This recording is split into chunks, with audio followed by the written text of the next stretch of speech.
नमस्कार, माझं नाव चैताली वळवलकर आणि ही माझी आई सुप्रिया वळवलकर. 4-5 वर्षापूर्वी माझ्या आईने आमच्या जवळच्या बँकेकडून हेल्थ इन्शुरन्स पॉलिसी घेतली होती. माझी आई सातत्याने 2 ते 3 वर्ष आजारी आहे. आम्हाला त्याच्यासाठी क्लेम हवा होता, पण आमच्या बँकेकडून तो काही क्लेम झाला नाही हेल्थ इन्शुरन्स पॉलिसीचा.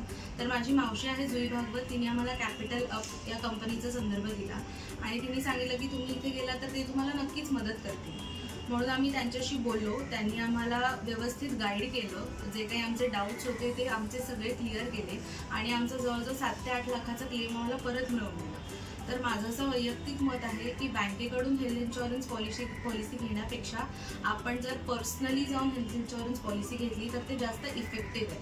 कारण ते आपल्याशी व्यवस्थित बोलून, ते आपल्याला व्यवस्थित सगळं समजावून आपल्यानुसार ते आपल्याला पॉलिसी देऊ शकतात. अदरवाईज बँकांचं तसं नसतं. बँकांना पटकन कळत नाही की कोणाला कोणती पॉलिसी जास्त सुटेबल आहे किंवा कशी द्यायची. ते त्यांना जसं द्यायचं ते त्यांना तसं विकतात. सो माझं असं ठाम वैयक्तिक मत आहे की तुम्ही जर का पर्सनली इन्शुरन्स कंपनीकडे जाऊन जर घेतली तर ते जास्त इफेक्टिव्ह.